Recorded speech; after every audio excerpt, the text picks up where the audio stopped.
I'm Jennifer Sanasi, you're watching News 24 Live. Dr. Turek El Awadi is joining me in studio. Now, he's an Egyptologist and is in Cape Town for the opening of the internationally acclaimed Tutankhamun exhibit called Tutankhamun, His Tomb and Treasures. Hello. Hello. Thank you for having me here in your program. Thank you for coming in. I mean, you came all the way from Egypt, which you said is having a very hot summer right now. Yes. Actually, I have to thank Tutankhamun for bringing me here in Cape Town for the first time. Yes. Now, tell us about the Tutankhamun exhibit. It's opening at Grand West this week. What can we expect from it? What you can expect is more than the gold. Everyone knows Tutankhamun by his treasure, the shiny gold, but visitors will see more than gold. They will see the magic and the secrets of this African king who ruled Egypt for a short time, and he left us this only treasure in the world, which is our only window to look through it, to see the world of the pharaohs. And you will know about the story of the king himself and the story of the discovery. Now, I think that those are very interesting stories. They're stories that really stick out when learning about ancient Egypt. Can you give us a brief introduction to King Tut's story? Yes, but first let me explain that the nowadays problem with ancient Egyptian civilization is that people everywhere, not even in Egypt, they make a huge gap between our future and our present days and our past.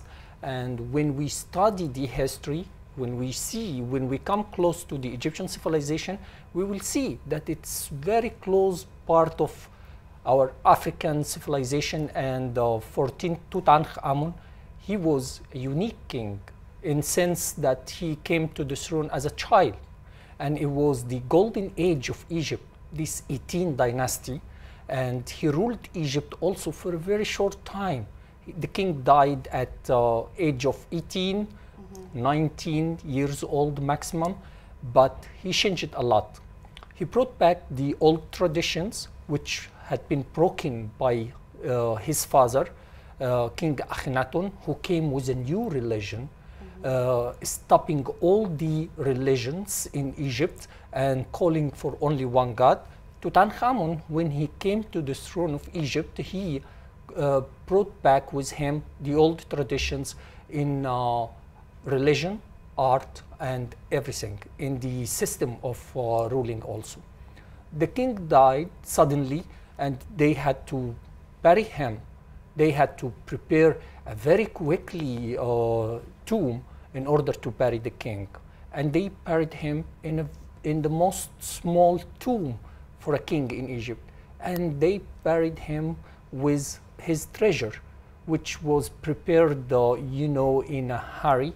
But luckily, the treasure survived, and it's the only royal tomb which had been found completely intact in Egypt.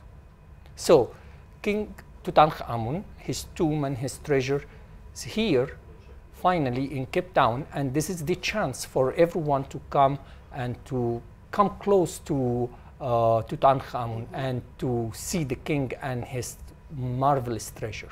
Now, the artifacts that we're going to see in the exhibit are replicas. Why are they replicas and not the actual artifacts that were found? Actual artifacts or the original treasure cannot travel because it is very fragile and sensitive.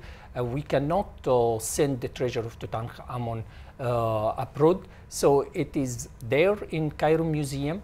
And what you see here is an exact replica made exactly like the original by Egyptian hands, people who still have the talent of their ancestors, people who can understand and they can put the spiritual, spirits in the object itself. So when you see the exhibition, you do not think that this is replica because you got the same feeling you have when you see the original objects. And this replica was made, and the scenario, the concept of the exhibition was built in order to give you this special moment in the life of the excavator, the discoverer, the one who found the tomb. So when you go and visit the exhibition, the first thing you see is this special moment, the moment when Howard Carter found the tomb and took his first look inside the tomb. And this is something you cannot make with original replica, because you cannot rebuild the same setup as Howard Carter saw the treasure inside the tomb.